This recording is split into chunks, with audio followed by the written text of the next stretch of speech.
सुंदर पुरुष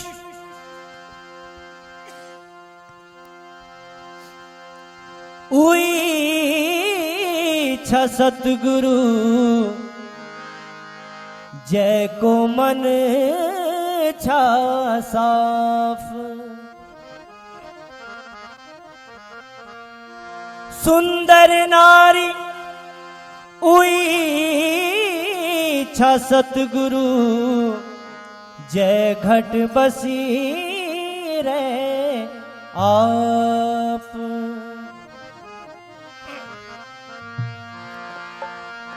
अरे सतगुरु सातुरी काका जय, सतगुरु सातुरी काका जय, सतगुरु सातुरी काका जय, सतगुरु सातुरी काका जय, सतगुरु सातुरी काका जय, सतगुरु सातुरी काका जय, सतगुरु सातुरी काका जय, सतगुरु सातुरी काका जय, सतगुरु सातुरी काका जय, सतगुरु सातुरी काका जय, सतगुरु मकती से लागी रे, सतगुरु भक्ति से लागी रे, सतगुरु मकती से लागी रे, सतगुरु भक्ति से लागी रे, सतगुरु मकती से लागी रे, तुम्हारा दर्शनों किया जय, सतगुरु भक्ति से लागी रे, तुम्हारा दर्शनों किया जय, सतगुरु मकती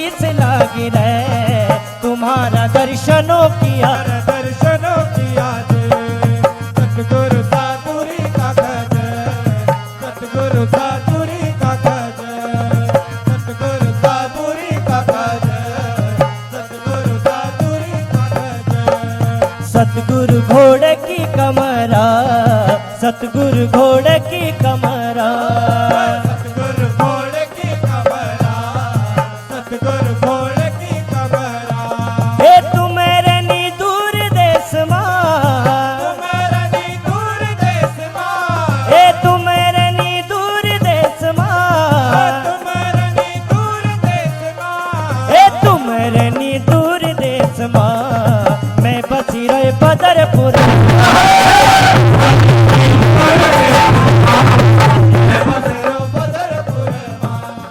तुम्हारे नी दूर देश माँ, मैं बसी रहे बदरपुर माँ।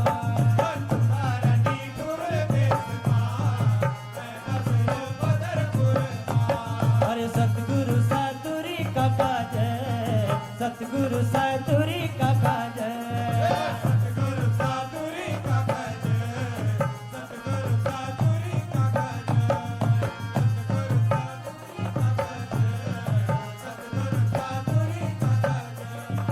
सतगुरु रोट की टुकड़ी, सतगुरु रोट की टुकड़ी, सतगुरु रोट की टुकड़ी, सतगुरु रोट की टुकड़ी, नाटी बिना टेप रिकॉर्ड, नाटी बिना टेप रिकॉर्ड, नाटी बिना टेप रिकॉर्ड, नाटी बिना टेप रिकॉर्ड, नाटी बिना टेप रिकॉर्ड, बस देखो न तुम्हारी मुखड़ी, नाटी बिना टेप रिकॉर्ड, बस देखो न तुम्हारी मुखड़ी, बिना टेप रिकॉर्ड, बस देखो न तुम्हारी मुखड़ी, काका जय, सतगुरु सातुरी काका जय, सतगुरु बुद्धि जाला फाफरा, सतगुरु बुद्धि जाला फाफरा, सतगुरु बुद्धि जाला पापरा, सतगुरु बुद्धि जाला पापरा, नी तुम्हारी थाम लगी रे, तुम्हारी बाम लगी रे, मी तुम्हारी थाम लगी रे, तुम्हारी बाम लगी रे, अरे मी तुम्हारी थाम लगी है, बस छोड़ू गोरू बाखरा, तुम्हारी बाम लगी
सतगुरु चांदी को झुमरा, सतगुरु चांदी को झुमरा, सतगुरु चांदी को झुमरा, सतगुरु चांदी को झुमरा।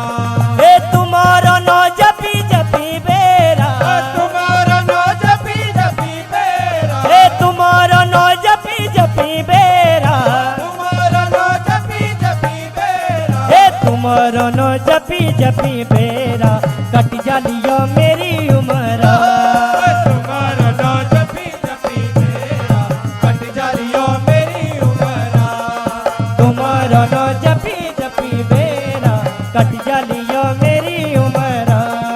तुम्हारा नौ जपी जपी बेरा, कट जालियो मेरी उमरा। हे सतगुरु साधुरी का काज है, सतगुरु साधुरी का काज है, सतगुरु साधुरी का काज है, सतगुरु साधुरी का काज है, सतगुरु साधुरी का काज है, सतगुरु साधुरी का काज है, सतगुरु साधुरी का काज है, सतगुरु साधुरी का काज है। प्रेम से बोलिए श्री सतगुरुदेव महाराज की जय। महात्मा भाइयों, बिंदुखत्ता के निवासियों, प्रिंट मीडिया और इलेक्ट्रॉनिक मीडिया के पत्रकार बंधुओं, मंच पर विराजमान यहाँ के बड़े ही जुझारू विधायक नवीन दुमका जी, जिन्होंने बारंबार आग्रह किया कि बिंदुखत्ता में शिवरात्रि के पुनीत मौके पर एक सत्संग का कार्यक्रम होना चाहिए। ये स्पीकर बढ़ाओ आवाज थोड़ी सी। आज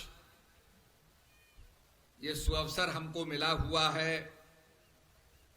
मंच पर हमारे साथ बैठे हुए लाल कुआं नगर निगम के चेयरमैन श्री राम बाबू मिश्रा जी भी हैं। सबका हम स्वागत करते हैं, अभिनंदन करते हैं। ये शिवरात्रि का पर्व अपने आप में बड़ा ही महत्वपूर्ण पर्व है। रात्रि को लोग सोते हैं, पर महाशिवरात्रि को भगवान शंकर जागते हैं और अपने भक्तों को जगाने का संदेश देते हैं। वास्तव में अगर हम जाग जाएं तो हमारा तो भला होगा ही, हमारे भले के साथ साथ देश का भी भला हो जाएगा।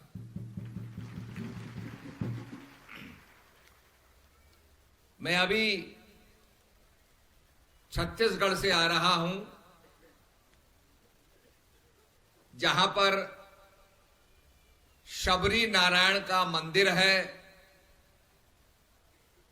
और शबरी का, भिलनी का वहां पर जन्म हुआ था। मतंग ऋषि भिलनी की सेवा से बड़े प्रसन्न थे। इतने प्रसन्न हुए,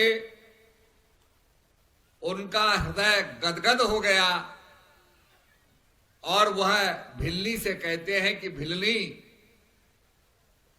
तेरे अंदर इतनी भक्ति है, इतनी सेवा का भाव है, तेरे द्वार पर भगवान जरूर पधारेंगे, तुझे भगवान के जरूर दर्शन होंगे। ऐसा आशीर्वाद मतंग ऋषि ने दिया।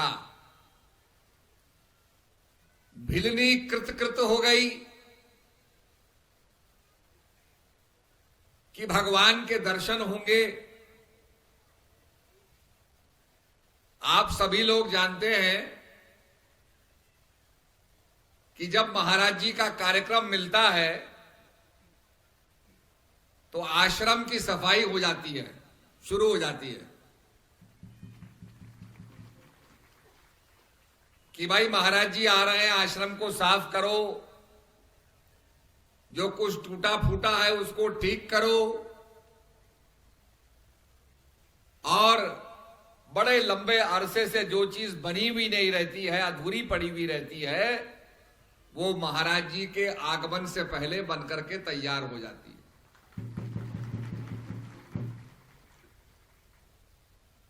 ऐसे ही जब मतंग ऋषि ने कहा कि भिलनी तेरे द्वार पर प्रभु आएंगे, तुझे दर्शन देंगे, तो भिलनी का काम तो उसी दिन से शुरू हो गया। भिल्ली ने कहा मुझे मार्ग साफ करना है, रास्ता साफ करने लगी, कब आ जाए प्रभु। तो रास्ता साफ करने लगी, तैयारी करने लगी, कहीं पर मार्ग में कोई गड्ढा है उसको भरने लगी कि भगवान के आगे गड्ढा ना आ जाए, मार्ग में गड्ढा ना आ जाए। जैसे आपने देखा कि कोई मिनिस्टर जी आते हैं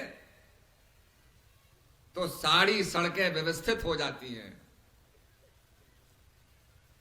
ऐसे ही संसार के राजा आने वाले थे, प्रभु राम आने वाले थे। बिल्ली ने तैयारी शुरू कर दी, बेर इकट्ठे किए, कहीं भगवान को खट्टा बेर ना मिल जाए तो चखना शुरू कर दिया। इस अभिप्राय से नहीं कि भगवान भिल्ली का खाया हुआ खाएंगे, नहीं, उसका भाव था कि भगवान के मुख में कोई खट्टा बेर ना चले जाए, भगवान मेरे प्रभु को मीठे ही बेर खाने को मिले। जैसे अभी दर्शन करने वाले आए थे, कितनी बाल मिठाई ले आए, नैनीताल और अल्मोड़ा की बाल मिठाई सब यहां आ गई कि महाराज जी बाल मिठाई खाएं, मीठा मीठा खाएं। तो कहने का अभिप्राय यह है कि ऐसे ही भिल्ली के अंदर भी भाव था कि मेरे प्रभु खट्टे बेर ना खाएं, मीठे बेर खाएं, और बेरों को चखने लगी। अब आप देखो, जहां हम लोग भगवान राम का प्रसाद प्राप्त करते हैं, अपने को धन्य मानते हैं, वहां भगवान किसका प्रसाद प्राप्त कर रहे हैं? शबरी का प्रसाद प्राप्त कर रहे हैं। पर इस भाव से नहीं, शबरी का भाव यह था कि मेरे प्रभु को खट्टा बेर ना प्राप्त हो जाए। उसी दिन से उसने अपना मार्ग साफ करना शुरू कर दिया। अब आप ये देखिए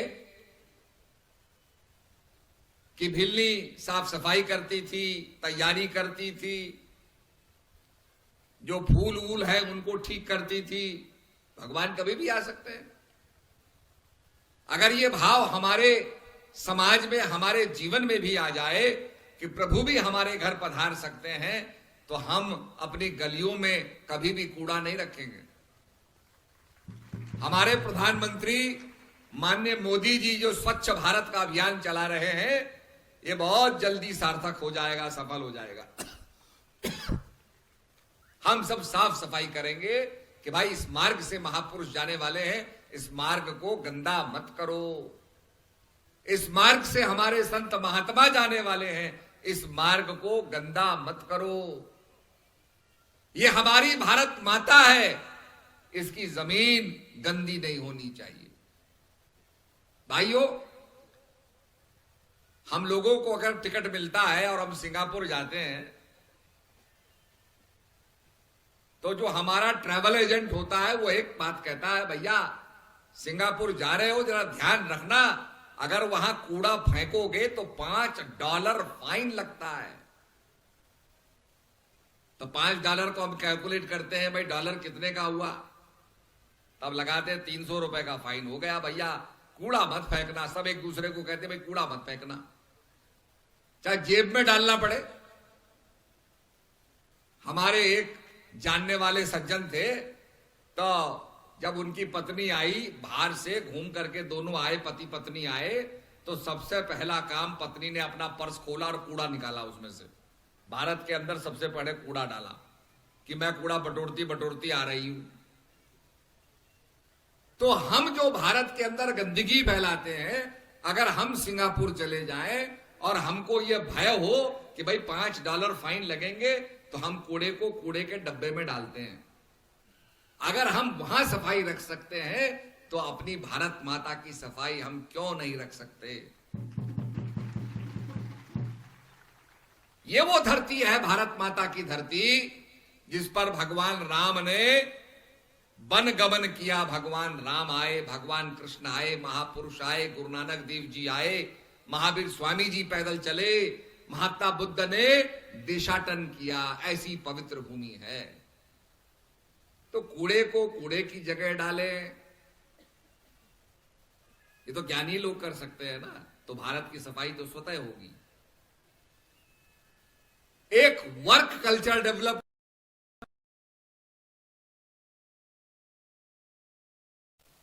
अब ये जंगल में मंगल हो रहा है यहां इतना सुंदर। अमृता जी ने बिंदु खत्ता के अंदर बिजली लगाई। माननीय तिवारी जी जब थे मुख्यमंत्री, तब यहां बिजली बिंदु खत्ता के अंदर लगाई गई, क्योंकि यहां अंधेरा ही अंधेरा रहता। आइए, सब जगह बिजली लग गई, जंगलों के अंदर बिजली जाती नहीं है। हम तो रामनगर के अंदर बिजली के तार डालते डालते मुश्किल में पड़ गए, पर यहां बिजली गांव गांव तक, जंगल जंगल, पेड़ पेड़ तक पहुंच गई। आज उससे प्रकाश हो गया, सब उसका लाभ ले रहे हैं।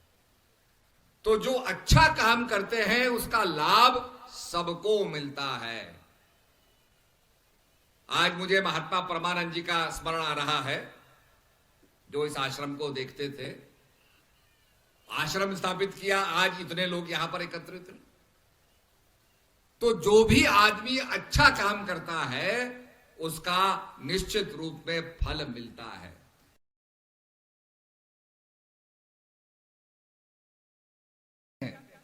नारद मुनि कहते हैं, मेरी मां वेश्या थी, मैं वेश्या का पुत्र था। मेरी मां संत महात्माओं का प्रसाद ग्रहण करती थी, जिसके प्रताप से मेरा जन्म हुआ।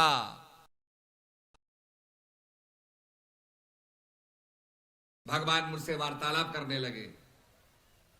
यह सेवा का प्रताप होता है। आज देखिए, सेवा के कारण जो लोग सेवा कर रहे हैं, आज उनको दर्शन प्राप्त हो रहा है। आपने सेवा की तो हजारों हजार लोग यहां बैठे सत्संग का आनंद ले रहे हैं। शंकर भगवान ने जब समुद्र मंथन हुआ, उसमें से हलाहल विष भी निकला। किसी का साहस नहीं हुआ, किसी देवता का साहस नहीं हुआ।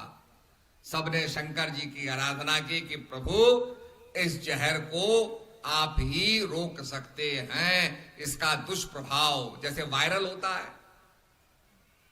फैलता जाता है। बीमारी एड्स आपने सुना होगा, फैलती जा रही। कई बीमारियां ऐसी हैं जिनको हम नहीं समझते, तो उसको हम वायरल कह देते हैं। वायरल क्या है जी? वायरल हो गया। क्या है वायरल? ये किसी को नहीं पता। तो ऐसे ये बीमारी फैल रही थी, पॉइजन फैल रहा था, जहर फैल रहा था। सबने शंकर भगवान से कहा कि देवादिदेव, आप इस जहर को रोक सकते हैं। तो भगवान ने उस विष का पान किया, पर गले से नीचे नहीं उतारा, अपने शरीर को प्रभावित नहीं होने दिया, गले तक रखा। तो उनका गला नीला पड़ गया, तो उनको हम नीलकंठ कहने लगे।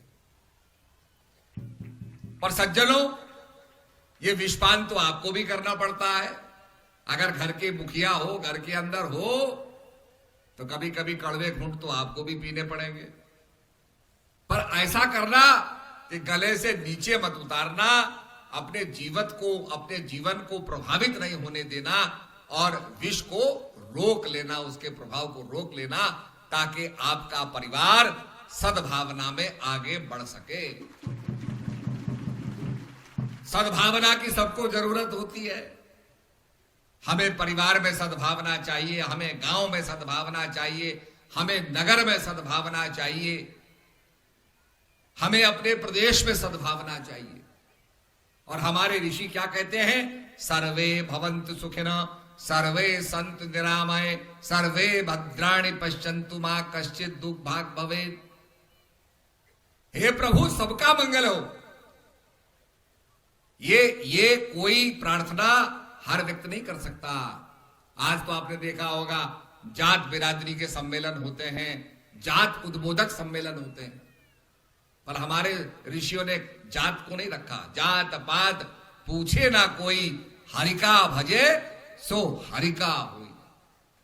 इससे ऊपर उठ करके हमारे ऋषियों ने कहा सर्वे भवन्तु सुखिनः, सारे संसार के लिए, अपने देश के लिए नहीं, अपनी सीमा के लिए नहीं, अपनी भूमि के लिए नहीं, अपनी जात के लिए नहीं, बल्कि कहा सर्वे भवन्तु सुखिनः, सब सुखी हूं प्रभु, आप सबका मंगल करो, सबका कल्याण करो।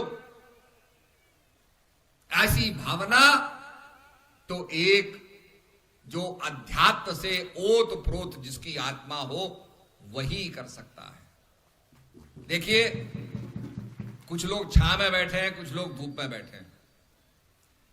कहते हैं ना, भगवान तेरी माया कहीं धूप कहीं छाया। यहां पंडाल भी बना दिया, अब आप धूप में बैठे हो। अब धूप तो भाई ऐसी है कि आजकल एक बड़ी भयंकर विटामिन डिफिशिएंसी हो रखी है। जो लोग एयर कंडीशन के कमरों में बैठते हैं, जिनको धूप नहीं लगती, उनको विटामिन की डिफिशिएंसी हो रखी है। तो डॉक्टर जब टेस्ट करता तो कहता भैया आपको विटामिन की गोली खानी पड़ेगी, क्योंकि आप धूप नहीं सेकते। और आप तो वैसे ही धूप में बैठे हो, धूप सेक रहे हो और सत्संग भी सुन रहे, दोनों काम हो रहे हैं। विटामिन भी प्राप्त हो रहा है, सत्संग का विटामिन भी प्राप्त हो रहा है, धूप से भी विटामिन प्राप्त हो रहा है, शक्ति ही मिल रही है। शक्ति को हम इकट्ठा कर रहे हैं। और ये जंगल में मंगल हो रहा है। यहां बिल्कुल जंगल था और यहां पर मंगल हो रहा है। तो शंकर भगवान की जो महाशिवरात्रि, अब मैं आपको एक छोटी सी बात शिवरात्रि का बताऊंगा। जब काकभूषण जी से पूछा गया कि ये योनि आपको कैसे प्राप्त हुई, तो काकभूषण जी कहने लगे, मैं शिवरात्रि के दिन भगवान शंकर का दर्शन करने पहुंचा। अब शिवालय के अंदर मेरे गुरु महाराज भी थे। आपने देखा होगा यहां बहुत गुरु महाराज की महिमा सुनाई गई। बहुत से लोग कहेंगे गुरु महाराज की महिमा सुनाई जा रही है। तो काकभूषण कहते हैं कि मैं शिवालय के अंदर गया, भगवान शंकर को प्रणाम करने गया, मेरे गुरु महाराज भी थे, मैंने गुरु को प्रणाम नहीं किया, शंकर जी को प्रणाम किया। तो शंकर जी रुष्ट हो गए और मुझे श्राप दिया कि जा तू कौवा बन जा। तो गुरु महाराज ने कहा नहीं, छोड़ दो, इसका अपराध हो गया, इसने मुझे प्रणाम। उन्होंने कहा नहीं, मेरे सामने इसने अपराध किया है, अपने गुरु को प्रणाम नहीं किया और मुझे प्रणाम किया है, तो मैं इसको श्राप देता हूं। तो गुरु एक ऐसी कड़ी माना जाता है जो ट्रांसफॉर्मेशन करता है। गुरु वो कड़ी है जो हमारे जीवन में परिवर्तन लाता है। और युग परिवर्तन के लिए हमने आसमान को नहीं बदलना, युग परिवर्तन के लिए हमने पानी को नहीं बदलना, युग परिवर्तन के लिए हवा को नहीं बदलना, जमीन को नहीं बदलना है, बल्कि बदलना है मानव के मन को। और मानव के मन को गुरु महाराज बदलते हैं। युग परिवर्तन की जो प्रक्रिया होती है, इसको गुरु महाराज करते हैं। जैसे ऑक्सीजन कहां से निकलती है, तो आप कहेंगे मैग्नीज डाइऑक्साइड को आप गर्म करिए तो ऑक्सीजन निकलेगी, पर उसके अंदर लोग आयरन फाइलिंग डालते हैं। आयरन फाइलिंग से नहीं निकलती ऑक्सीजन। वो इसलिए डाला जाता है जिससे कि कैटलिस्ट हो जाए, प्रोसेस के अंदर तेजी आ जाए। बहता था बह जाता था लोक वेद के साथ, और पैंडे में सतगुरु मिला दीपक दीना हाथ। दीपक दीना हाथ सो वस्तु दे लखाए, और कोट जन्म का पंथ था पल में पहुंचा जाए। अरे बड़ा लंबा रास्ता था, पर गुरु महाराज ने तत्क्षण पहुंचा दिया। ये गुरु महाराज की महिमा है। इसीलिए हमारे शास्त्रों में कहा गया गुरुर ब्रह्मा गुरुर विष्णु गुरुर्देवो महेश्वर गुरुर साक्षात पार ब्रह्म तस्मै श्री गुरुवे नमः। कोई संगीत का आदमी होगा, वो भी गुरु की वंदना करता है। कोई फिटर होगा, वो भी गुरु की वंदना करता है। एक बहुत बड़ा जहाज था, खराब हो गया, तो मैकेनिक को बुलाया गया। उस मैकेनिक ने कहा, भाई मैं जो हूं, मेरा ये चार्ज है, 1 घंटे में मैं 4 लाख रुपए लूंगा ठीक करने के। तो वो गया, उसने जहाज को देखा, देखने के बाद उसने अपना लिया जो चाबी होती है, और उसने एक जगह चाबी मारी, दूसरी जगह उसने कोई पेच कसा, वो इंजन चल पड़ा। उसने बिल बना दिया 4 लाख रुपए। तो जो देख रहे थे उन्होंने कहा, भाई ये 4 लाख किस बात के? मैंने यहां पर इसको मारा और वहां पर एक नट कसा और हो गया। उसने कहा 4 लाख इस बात के हैं कि मारना कहां पर है और कौन सी चाबी कसनी है। ये 4 लाख किसके हैं? ये तो सारे जहाज में पीटता रहे आदमी, थोड़ी जहाज चलेगा। सारे उसके स्क्रू ढीले करता रहे, टाइट करता रहे, थोड़ी चलेगा। वो तो कहां पर करना है, ये ज्ञान के वो पैसे थे। ऐसे सदगुरु महाराज वो ज्ञान देते हैं जिसमें आदमी का तत्काल कल्याण हो जाता है। तो रामायण का ही प्रसंग है। काकभूषण जी सुना रहे हैं, मैंने भगवान शंकर को नमन किया, गुरु की आज्ञा की, और इसीलिए कबीरदास को कहना पड़ा, गुरु गोविंदो खड़े काके लागू पाए, बलहारी गुरु आपने जिन गोविंदो दियो बताए। कबीरदास कहते हैं, मैं गुरु महाराज को पहले प्रणाम करता हूं कि गुरु महाराज ने हरि से मिला दिया, गोविंद से मिला दिया। जो हमारे अंदर एनर्जी है, शक्ति है, उसको प्रकट कर दिया हमारे अंदर। तो ये भगवान शंकर का, जो भगवान शंकर को हम भूतनाथ मानते हैं, स्पिरिचुअल वर्ल्ड का उनको देवता मानते हैं,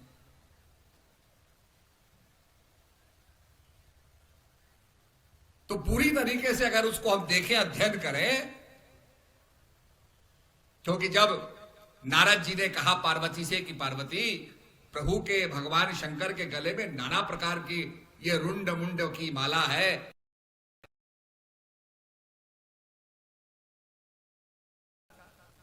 तो भगवान शंकर हंसने लगे, कहे पार्वती ये सब तुम्हारे ही सर हैं, तुम्हारे कई जन्म होते रहे, कभी सती बनी, कभी पार्वती बनी, कभी अपर्णा बनी, ये नाना प्रकार के तुम्हारे, और एक एक तुम्हारा जो योनि हुई उसका एक एक सर मेरे गले में लटक रहा है।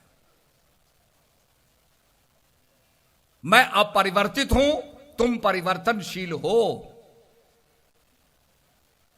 आपने देखा होगा पंखा लटका होता है और पंखा घूमता रहता है, पर जिस छत से लटका होता है वो छत नहीं घूमती। सारे ग्रह घूम रहे हैं, जिस है गाड़ी का पहिया घूमता है, पर जिस एक्सल पर चढ़ा हुआ है वो एक्सल नहीं घूमता। जितनी भी क्रियाएं, एक्शन हो रहे हैं, ये एक ऐसे बिंदु के चारों तरफ हो रहे हैं जो बिंदु अपने आप में नहीं घूमता।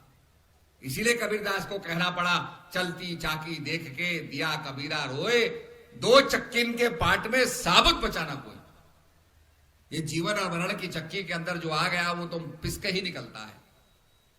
तो कबीरदास जी का पुत्र कमाल कहता है, गुरु महाराज मेरे पिताश्री, इससे बचने का उपाय है, चलती चाकी देख के दिया को काल न खाए। चक्की के पार्ट को उठाओ तो एक कील होती है,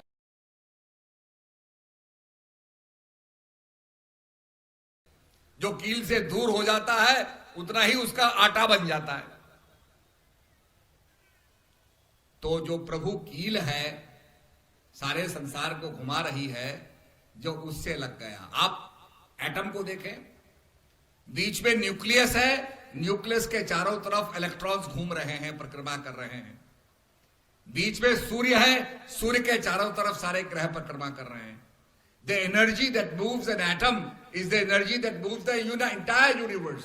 पूरे यूनिवर्स, पूरे ब्रह्मांड को चलाने वाली वही शक्ति है जो अणु को चला रही है, एक छोटे से कण को चला रही है। और जब उसको हम स्प्लिट करते हैं तो उसमें से अगाध शक्ति निकलती है, एनर्जी निकलती है। इसीलिए आइंस्टाइन ने कहा E equals to mc², energy equals to velocity into light squared. ये सारा पदार्थ से शक्ति का ही परिवर्तित स्वरूप है। अध्यात्म भी यही कहता है, पर अध्यात्म उसका अनुभव कराता है, विज्ञान उसका अनुभव नहीं करता। विज्ञान तो फॉर्मूला दे देता है। इसीलिए भगवान गीता में कहते हैं, अर्जुन ये सारा संसार 3 गुणों से बना है, सत, रज और तम। सतोगुणी वो होते हैं जो जिज्ञासु होते हैं, ब्रह्म ज्ञान को जानना चाहते हैं। राजसी वो होते हैं जो देवी देवताओं की पूजा करते हैं। तामसिक वो होते हैं जो भूत प्रेतों की पूजा करते हैं। भगवान गीता में कहते हैं सब मेरी ही पूजा करते हैं, पर ज्ञानी मुझे तत्व से जानता है।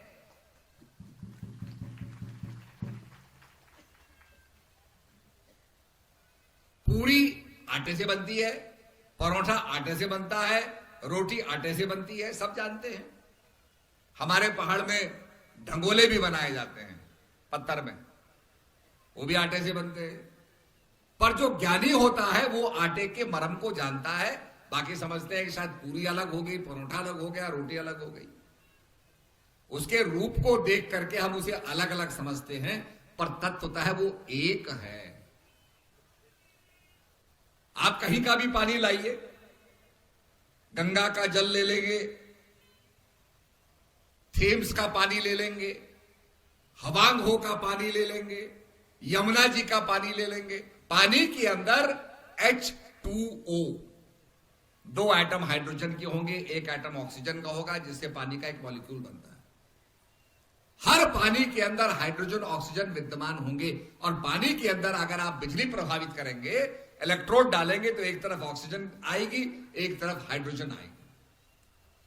आजकल जो नई गाड़ियां चल रही हैं वो इसी आधार पर चल रही हैं कि आप हाइड्रोजन को जला करके गाड़ी को चला सकते हैं।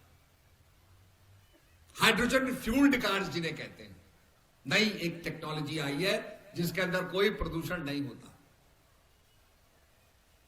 तो मेरा कहने का अभिप्राय यह है कि किसी भी जल को आप देखें उसके अंदर वही आपको तत्व मिलेंगे। तो भगवान कहते हैं कि 3 गुणों से सारा संसार बना है, और विज्ञान कहता है इलेक्ट्रॉन, प्रोटॉन और न्यूट्रॉन ये फंडामेंटल पार्टिकल्स हैं। जैसे ईंट और गारा, सीमेंट, रेत ये फंडामेंटल है, ऐसे ही ये इकाइयां हैं इस भौतिक मैटर की, पदार्थ जगत की, इलेक्ट्रॉन, प्रोटॉन और न्यूट्रॉन। वही आज विज्ञान कह रहा है, उसमें फर्क नहीं है। पर हम उस लैंग्वेज में जब समझाएंगे, हम उस चीज को आगे समझाने का प्रयास करेंगे, तब हमारी समझ में आएगा। आप देखिए कितना हमारे ऋषियों का विज्ञान था। रावण पुष्पक विमान पे चलता था। उसके बारे में यह आता है कि पुष्पक विमान ऐसा था कि जो उसका स्वामी होता था, स्वामी की इच्छा पर चलता था। आज उसको हम क्या कहते हैं? Auto pilot. जो पायलट होता है वो उसमें रेखांश अक्षांश डाल देता है और हेलीकॉप्टर उड़ के वहीं पहुंच जाता है। वो भी अपने पायलट के इच्छा पर चलता है। में है आज वैज्ञानिक जगत के अंदर हमें वो दृष्टिगोचर हो रही हैं। लड़ाई के मैदान कुरुक्षेत्र में युद्ध हो रहा था और संजय उसको इंद्रप्रस्थ में बैठे बैठे देख रहा था। धर्म क्षेत्रे कुरुक्षेत्रे समवेता युस्व मामका पांडवश्च किम कुर्वती संजय। धृतराष्ट्र पूछते हैं संजय से कि युद्ध की इच्छा लिए हुए मेरे पुत्र क्या कर रहे हैं, बताओ। तो आज जैसे हमारे कहीं खेल होते हैं और दूरदर्शन के जरिए, सैटेलाइट के जरिए हम कहीं उसको देख रहे हैं, तो मैं यही कहना चाहूंगा कि हम उस अध्यात्म को समझें। यह आश्रम इस पूरे क्षेत्र के लिए एक लाइट हाउस का काम करेगा, प्रकाश स्तंभ का काम करेगा। बहुत से पुराने प्रेमी हैं और हमें चाहिए कि हम जागृत हों। भगवान शंकर तो जागृत रहे। महाशिवरात्रि का मतलब जागरण। संसार जब सो जाता है माया में, वो ज्ञान के अंदर जागते हैं। देश जागेगा तो आगे बढ़ेगा। जो सोते हैं वो खोते हैं, जो जागते हैं वो पाते हैं। तो ये संदेश एक आध्यात्मिक संदेश, जागरण का संदेश है। और मैं समझता हूं कि आप अभी अमृता जी के भी विचारों को सुनेंगे। जगह जगह से यहां प्रेमी लोग आए हैं। अभी हमारा महेंद्र नगर में बहुत बड़ा कार्यक्रम हुआ, अब यहां पर हो रहा है। इसके बाद और भी कार्यक्रम है हमारे पूरे देश के अंदर रखे हुए। तो हम सभी ये चाहते हैं कि अध्यात्म का प्रचार हो, हमारा देश विश्व गुरु बने। भारत ने हमेशा मार्गदर्शन किया है। आप जानते हैं 21 जून योग दिवस के रूप में उसकी घोषणा हुई है। सारी दुनिया आज योग को सीख रही है, योग को अपना रही है। ये भारत के लिए बहुत बड़ी बात है कि हमारे ऋषियों का संदेश दुनिया में जा रहा है और इसका लाभ हमें भी लेना चाहिए। योग केवल आसन ही नहीं है। यम, नियम, आसन, प्राणायाम, प्रत्याहार, धारणा, ध्यान और समाधि। धारणा, ध्यान और समाधि। समाधि उसका लक्ष्य है, सम्यक ध्यान। और गायत्री मंत्र के अंदर हम कहते हैं ओम भूर्भुवः स्वः तत्सवितुर्वरेण्यम भर्गो देवस्य धीमहि धियो यो न प्रचोदयात्। कि हे प्रभु, हे प्रकाश स्वरूप परमात्मा, मैं तेरा ध्यान करता हूं। ध्यान करना, मन को लगाना, मन को यूनिफाई करना, मन को यूनाइट करना, मन का योग करना, इसका असली नाम योग है। तो इसी शब्दों से मैं कहूंगा कि भिल्ली कृतार्थ हो गई और भगवान ने आकर के भिल्ली को दर्शन दिए। भगवान के आगे भिल्ली ने बेर रखे, लक्ष्मण जी को भी बेर दिए। लक्ष्मण जी ने कहा ये तो झूठे बेर हैं, उठा कर फेंक दिया बहुत दूर। इतनी दूर फेंका कि दिखाई भी ना दे। तो कहते हैं वो बेर जाकर के गिरे द्रोणागिरी पर्वत पर और बाद में क्या बने, वो संजीवनी बने। तो लक्ष्मण जी जब मूर्छित हुए तो वही बेर खाने पड़े संजीवनी के रूप में। बिना दवाई के तो फिर वो ठीक भी नहीं होते। तो कहने का अभिप्राय यह है कि जो भावना से, आपने केवट का प्रसंग सुना होगा। केवट कहता है प्रभु से मैं आपको पार नहीं ले जाऊंगा, क्योंकि आपके चरण रज में ऐसा प्रभाव है कि आपने पत्थर की शिला को छुआ और वो नारी बन गई, अहिल्या। तो आप मेरी नौका को स्पर्श करेंगे और ये नारी बन गई तो मैं तो आजीविका चली जाएगी, कैसे खाऊंगा फिर मैं। तो भगवान के पूरे पैरों को धोता है, चरण रज को लेता है और तब भगवान को पार उतारता है।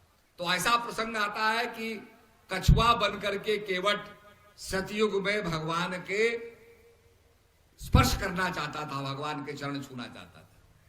तो शेष अवतार ने, जो शेष नाग थे भगवान जिस पर विराजमान थे, वो फुंकार से उसको दूर कर देते थे। फिर बेचारा जैसे तैसे पहुंचता था तो लक्ष्मी जी भगवान के चरण दबाती थी, लक्ष्मी जी मार देती थी, उसको नहीं पहुंचने देती थी। पर उसके अंदर ऐसी संकल्प शक्ति थी, ऐसी दृढ़ शक्ति थी कि अब वो केवट के रूप में आता है और सीता के रूप में लक्ष्मी भी बैठी हुई है और शेषावतार के रूप में लक्ष्मण जी भी है। वो कुछ नहीं कर सके, केवट का कुछ नहीं बिगाड़ सके। और केवट ने भगवान के चरण, अपने मनोवांछित अपने लक्ष्य को पूरा किया, आराम से पैर धोए और तब जाकर के पार उतारा। तो न शेषावतार कर पाए, न लक्ष्मी जी कुछ कर पाई। तो ये होती है भक्ति की दृढ़ शक्ति। करत करत अभ्यास से जड़मत होत सुजान, रस्सी आवत जात पर सिल पर पड़त निशान। अगर आप उसको रगड़ते रहेंगे, रगड़ते रगड़ते, आपने देखा होगा अरण्य मंथन होता है, लकड़ी को लकड़ी से रगड़ते उसमें आग पैदा हो जाती है। ऐसे ही प्राण अपान का रगड़न होगा तो उसमें भी ज्योति प्रकट हो जाएगी। तो ये मंथन जो है, श्वासों की माला का मंथन, निरंजन माला घटवे फिरे दिन रात, ऊपर जावत नीचे जावत, श्वास श्वास चल जात, और संसारी नर समझे नाही वृथा उमर बहार, वृथा उमर विहार। हम श्वासों की रमज को नहीं समझते, श्वासों के ज्ञान को हम नहीं जानते। आप देखिए, पानी ना पीजिए आप रह सकते हैं, खाना ना खाइए रह सकते हैं, और अगर श्वास ना लें तो थोड़ी देर के बाद आपने कहा जी मर जाऊंगा मैं, श्वास तो लेना पड़ेगा। यह श्वास इतनी कीमती चीज है जिसको हम ले रहे हैं और इसकी महत्व को हम नहीं समझते। संत ही इसका ज्ञान देकर के श्वासों की माला समझाते हैं। कबीरदास जी कहते हैं, माला मुझसे लड़ पड़ी तो क्यों फेरे मोए, और मन की माला फेरते तुरंत मिला दूं तो। अरे काठ की माला क्यों फेरता है, मन की माला को फेर तो मैं तत्काल तुझको दर्शन करा दूंगी। तो मन की माला का रहस्य सद्गुरु महाराज समझाते हैं। और आज महाशिवरात्रि का मौका है, जागरण का मौका है, जानने का मौका है, खड़े होने का मौका है कि हम अपने श्वासों की माला को जाने, जागरण करें, यह मौका है। तो मैं यही कहना चाहता हूं, भगीरथ ने कर्म किया। गंगा जी तो स्वर्ग की धारा थी, अपने पुरखों का कल्याण करने के लिए उसने स्वर्ग की धारा को कर्म किया तो धरती पर लाया। ये तो धरती पे बहती नहीं थी, स्वर्ग से आई, उसका वेग इतना था तो भगवान की शंकर की जटा में समा गई, वहां उसका वेग कम हुआ तब धरती पर आई। भगीरथ ने कर्म किया। सकल पदार्थ है जगमाही और कर्महीन नर पावत नहीं। संसार में सब पदार्थ है, अगर हम कर्महीन हो जाएंगे तो कुछ भी नहीं मिलेगा। इसलिए संत लोग कर्म करने के लिए प्रेरणा देते हैं, और हम भी भगीरथ की तरह कर्म करेंगे तो हम भी स्वर्ग को धरती पर ला सकते हैं। हम सब भारतवासी खड़े होकर के भगीरथ का संकल्प कर लेंगे तो हम भी स्वर्ग को अपने देश में ला सकते हैं, अपने देश को विश्व का गुरु बना सकते हैं। अध्यात्म से सारी दुनिया का दिशा निर्देशन ये हमारा भारत देश करेगा। तो आज यहां से शिवरात्रि के पर्व से ये संकल्प लेके जाएं, और निश्चित रूप में एक बहुत अच्छा समय आ रहा है जिसके अंदर हम अपनी वैल्यूज को, अपनी संस्कृति को, अपने कल्चर को समझ रहे हैं, इसकी महत्ता को समझ रहे हैं, और भारत का गौरव सारी दुनिया में आगे बढ़ रहा है। मैं कुछ दिन पहले, 2 महीने पहले मैं कीनिया गया था। मैंने पासपोर्ट दिया इमिग्रेशन काउंटर पर, उसने देखा, उसने कहा तो इंडिया का पासपोर्ट है। तो मुझसे इमिग्रेशन ऑफिसर कहता है, अरे भाई मोदी जी को हमारा सलाम कहना, give my regards to Modi ji. ऐसा पहले कभी नहीं होता था।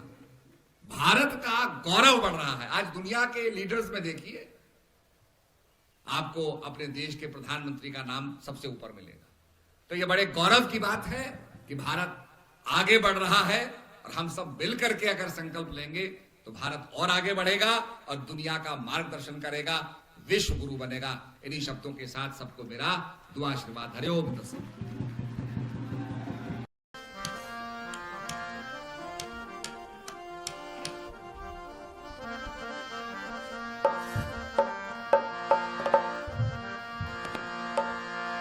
बलिहारी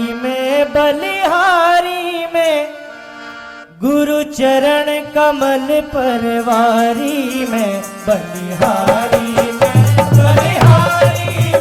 गुरु चरण कमल परवारी, बलिहारी में गुरु चरण कमल परवारी में, बलिहारी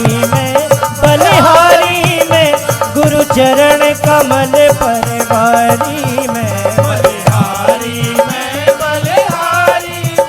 गुरु चरण कमल परवारी में, बलिहारी में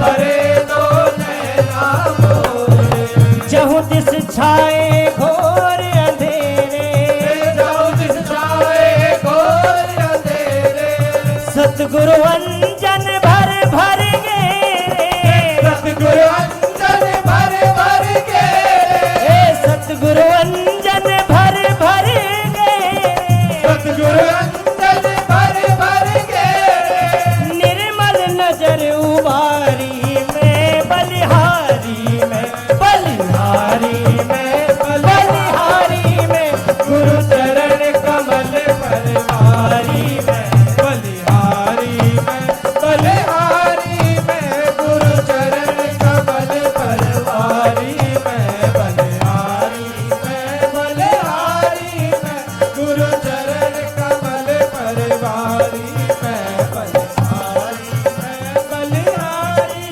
में, गुरु चरण कमल परवारी में।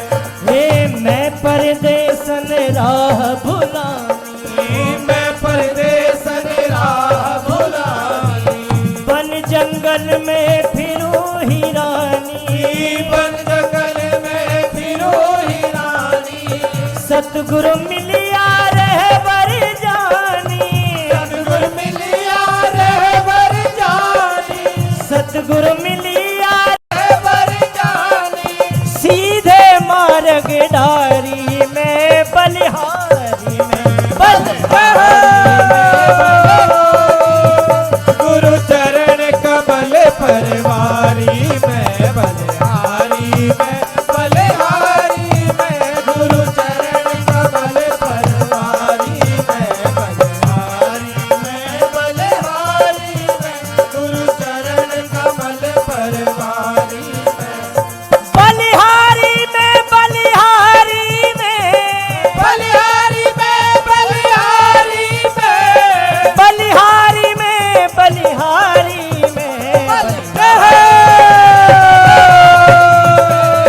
चरण कमल में, गुरु चरण कमल परवारी में, बलिहारी में, बलिहारी में, गुरु चरण कमल पर गया पारा, गहरी नदिया में गया पारा, डूबत जाए रही मझधारा, डूबत जाए रही मझधारा, डूबत जाए रही मझधारा, देकर अपना बाह सहारा, देकर अपना बाह सहारा, देकर अपना बाह सहारा, देकर अपना बाह सहारा, पल में पार उतारी में, बलिहारी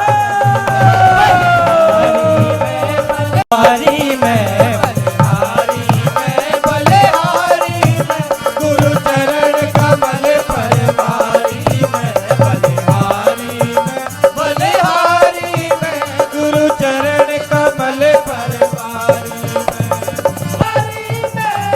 बलिहारी में, बलिहारी में,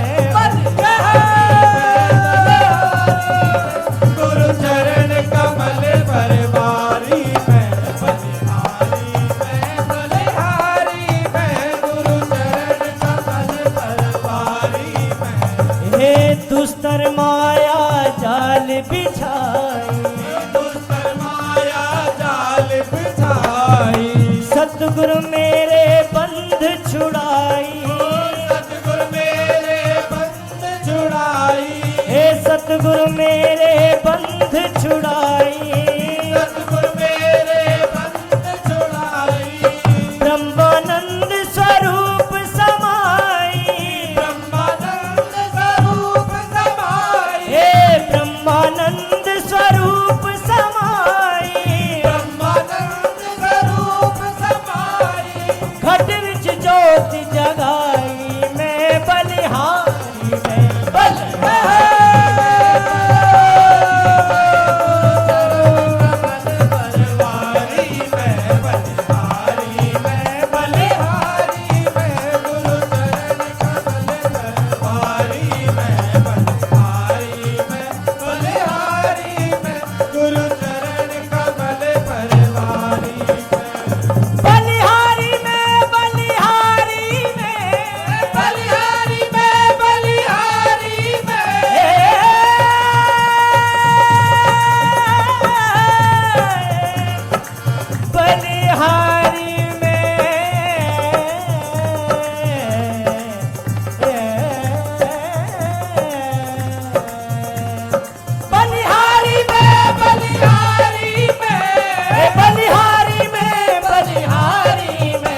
चरण कमल पर वारी, ओ गुरु चरण कमल पर वारी, ओ गुरु चरण कमल पर वारी, ओ गुरु चरण कमल पर वारी में।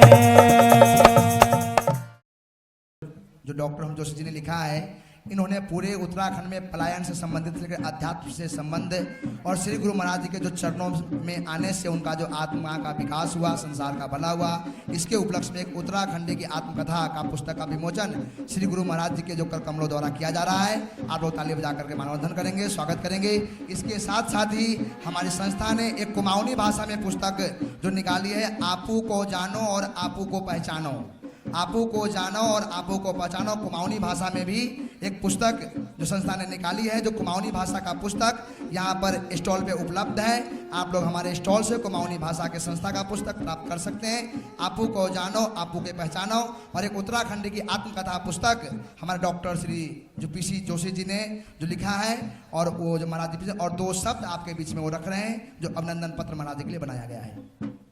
इसके साथ साथ ही जो बरेली मंडल से आए हुए हमारे जो सारे कार्यकर्तागण जो श्री गुरु महाराज जी को और श्री माता जी को जो पुष्पमाला कर स्वागत करेंगे।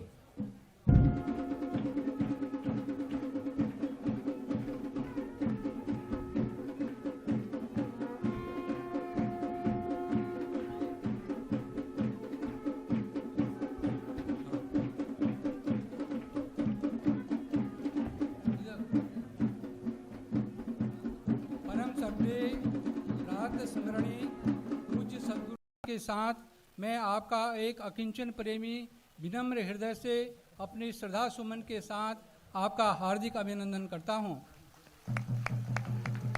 तथा आपको सत सत प्रणाम करता हूं। साथ में इस अवसर पर उपस्थित सभी गण्य उन्हें प्रणाम करता हूं। जनमानस को आध्यात्मिक ज्ञान गंगा में स्नान कराने, समाज में सद्भावना का वातावरण तैयार करने के साथ साथ अपने अतुल्य राज्य उत्तराखंड के विकास के लिए गंभीरता से प्रयत्नशील आपके बहुआयामी आध्यात्मिक व्यक्तित्व एवं कृतित्व से हम सभी आपके प्रेमीजन आपके अहेतुकी आशीर्वाद से अपने को गौरवान्वित, अभिप्रेरित एवं ऊर्जित महसूस करते हैं। आपके इसी अभिप्रेरणा की ऊर्जा से ऊर्जित होकर ही आपके इस प्रेमी ने एक उत्तराखंड की आत्मकथा को शब्द देने का अकिंचन प्रयास किया है। मेरा यह परम सौभाग्य है कि आज आपने कृपा कर अपने कर कमलों से महाशिवरात्रि के इस पावन पर्व पर विशाल सद्भावनाएं सत्संग कार्यक्रम के शुभ अवसर पर इस पुस्तक का विमोचन कर मेरी विनम्र आकांक्षा को अपने शुभ आशीर्वाद से शिक्षित कर दिया है। अतः पुनः हार्दिक रूप से मेरा मानना है कि यह आत्मकथा न केवल एक उत्तराखंडी वरन हम सभी उत्तराखंडियों की आत्मकथा सी ही है। स्वतंत्रता प्राप्ति के बाद उत्तर प्रदेश राज्य के शासनकाल में आर्थिक रूप से पिछड़े उत्तराखंड में भीषण गरीबी का जीवन जिए ग्रामीण परिवारों में पले नवयुवकों ने गाँव में आधी अधूरी शिक्षा प्राप्त कर रोजी रोटी की तलाश में पहाड़ से पलायन के उपरांत मैदानी इलाकों में पुनः संघर्ष। प्रस्तुत आत्मकथा जहां एक उत्तराखंडी का संदर्भ लेकर उसके संघर्षों को तथा संघर्षों के परिणाम स्वरूप उपलब्धियों को रेखांकित करती है, वहीं साथ में प्रवासी बन गए उत्तराखंडियों को कैसे उनके गांव से जोड़ा जाए, कैसे पहाड़वासियों को पलायन की पीड़ा से राहत मिले आदि प्रश्नों का उत्तर खोजने का भी एक अकिंचन प्रयास में एक उत्तराखंडी की आत्मकथा पहाड़ की पीड़ा, व्यथा तथा संघर्षों का आईना सी ही है। अतः इसी कारण मेरे मत से हमारे नवयुवकों, जनप्रतिनिधियों, प्रवासियों आदि के लिए पठनीय है तथा इससे प्रेरित होकर अपने गांव से जुड़ने की भी महती आवश्यकता है। पूज्यवर, आपने अपनी महती अनुकंपा कर इस पुस्तक को अपने करकमलों से अभिचिंतित कर जिस प्रकार अपने इस प्रेमी का मान तथा मनोबल बढ़ाया है तथा आशीर्वाद से अनुग्रहित किया है, उसके लिए पुनः कोटि कोटि हार्दिक अभिनंदन एवं प्रणाम। जय श्री सत्यानंद।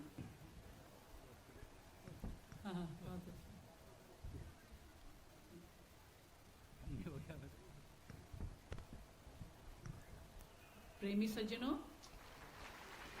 महात्मा गण, भाईगण तथा दूर दूर से आए हुए सभी प्रभु प्रेमी आत्माओं, आज हम सब लोग बिंदु खत्ता में एक महान शिवरात्रि के पर्व को मनाने के लिए एकत्रित हुए हैं। और एक बहुत लंबे समय के बाद ये फिर एक सुनहरा मौका आया है कि हम लोग शिवरात्रि को पर्व को मनाने के लिए बिंदु खत्ता में इकट्ठा हुए हैं। क्योंकि बहुत साल पहले कई बार यहाँ पे जो है शिवरात्रि का प्रोग्राम का आयोजन हुआ, लेकिन कुछ समय तक ये प्रोग्राम जो है नहीं हो पाया, क्योंकि गुरु महाराज जी और हम लोग भी इतने व्यस्त हो गए कि यहाँ पे समय नहीं दे पाए। लेकिन यहाँ के सभी भक्तों की, भाई जी महात्मा जी की भी बड़ी एक इच्छा थी, आशा थी कि महाराज जी शिवरात्रि का पर्व एक बार आप यहाँ समय दे दीजिए। तो गुरु महाराज जी ने आप लोगों को समय दिया और बहुत लंबे अरसे के बाद फिर से यहाँ पे ये आयोजन रखा गया है। और बड़ी खुशी की बात है कि आप सब लोग भी दूर दूर से इस पर्व को मनाने के लिए यहाँ पे एकत्रित हुए हैं। और आप सब लोग जानते ही हैं कि भाई जैसे भी गुरु महाराज जी ने भी बताया कि जब हलाहल विष निकला तो भगवान शिव ने जब उसका पान किया तो सारी धरती में सारे हाहाकार मच गया कि भाई भगवान शिव ने विष पी लिया, अब क्या होगा। और वो लोग विलाप करने लग गए, लोगों ने खाना नहीं खाया, भूखे रहे। तो उसी परिपाटी को ये चलते चलते जो है आज भी मनाई जा रही है। उसी में लोग आज व्रत रखते हैं कि भगवान शिव ने जो है हलाल विष पिया है, खाना नहीं खाया तो अपने आप ही व्रत हो गया। तो वही व्रत की परंपरा चली आई और उसी को सब लोग मनाते हैं। अब देखो कल और आज में कितना समय मौसम का फर्क पड़ गया। कल यहाँ बारिश हो रही थी, ठंड बढ़ गई थी, और गुरु महाराज जी का जैसे आगमन हुआ तो यहाँ जो है धूप खिलखिला थी। इस सर्दी के मौसम में भी गर्मी आ गई, इतना गर्म हो रहा था कि स्वेटर उटर सब उतारने पड़ गए। तो इतना जो है अंतर आ गया। तो कल कोई कहने लगा कि वहां बारिश हो रही है, तो मैंने कहा कोई बात नहीं, तुम लोग तो खूब जो है शिवलिंग में खूब लोटा भर भर के जल डालते हो, तब तो नहीं देखते कि ठंड है तो भगवान शिव को भी ठंड लग जाएगी। खूब लोटा भर भर के डालते हो, ज्यादा से ज्यादा।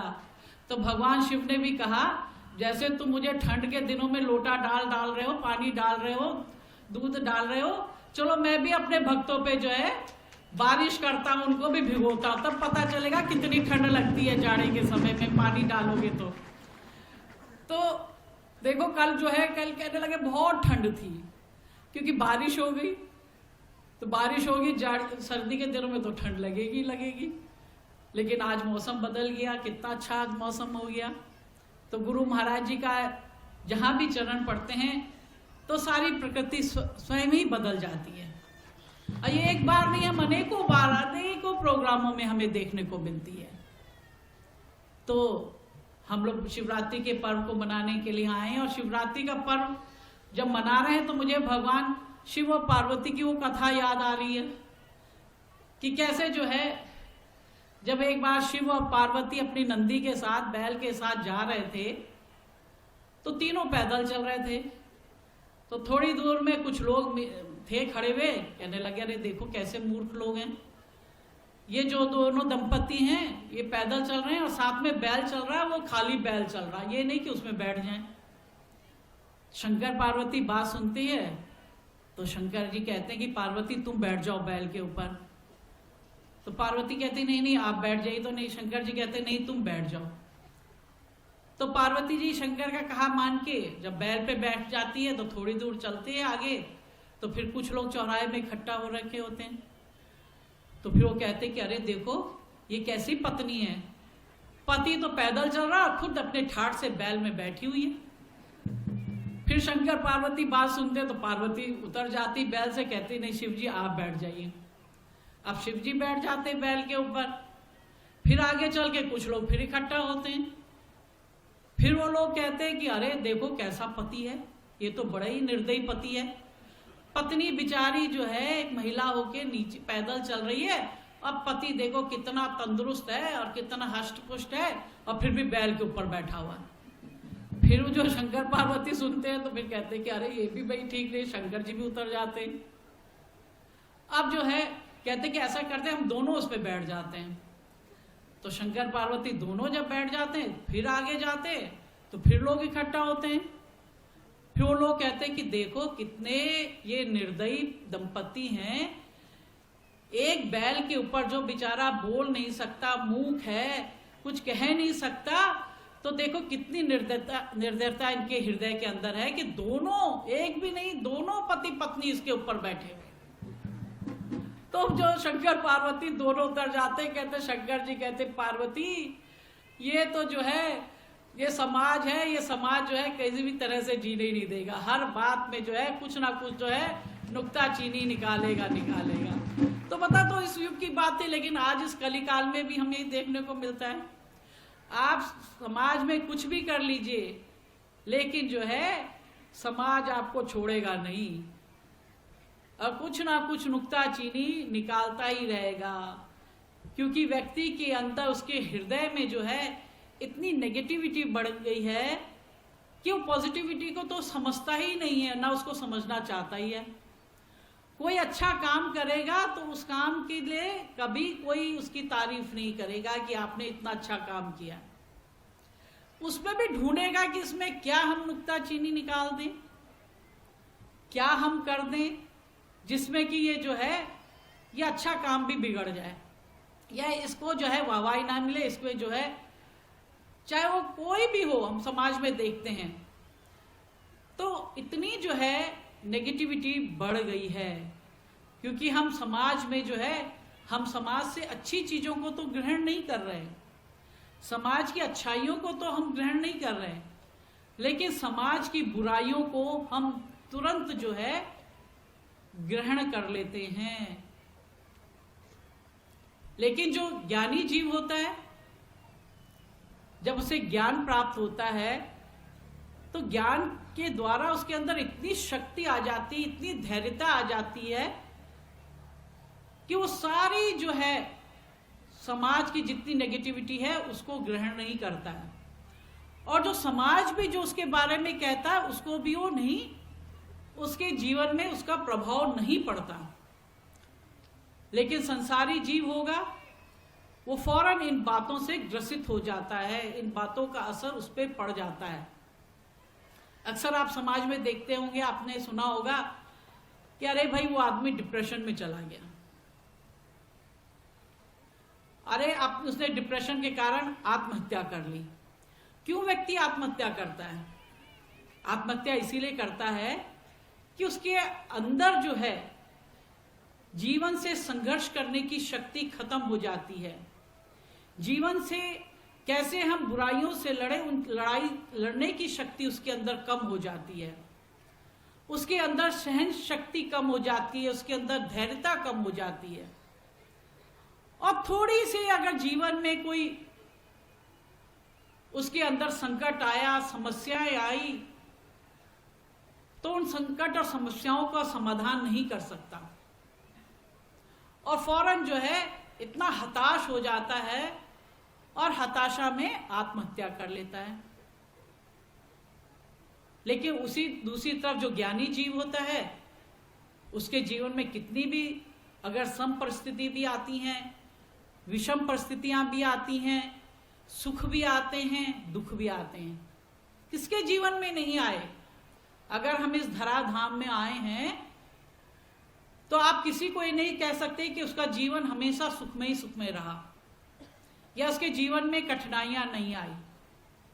हम प्रभु राम के जीवन को देख लें, प्रभु कृष्ण के जीवन को देख लें, भगवान बुद्ध के जीवन को देख लें, महावीर स्वामी के जीवन को देख लें, रामकृष्ण परमहंस के जीवन को देख लें, किसके जीवन को ना देखें? हर एक महान पुरुषों के जीवन में भी जो है संघर्ष, समस्याएं, कठिनाइयां, विपत्तियां सब कुछ आई हैं।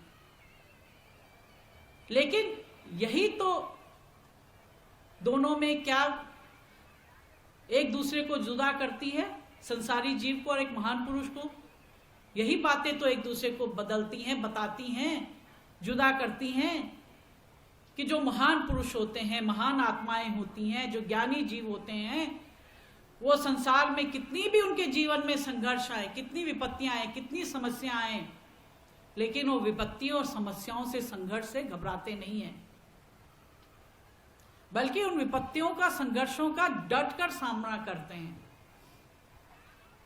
और अपने जीवन को, लक्ष्य को प्राप्त करते हैं।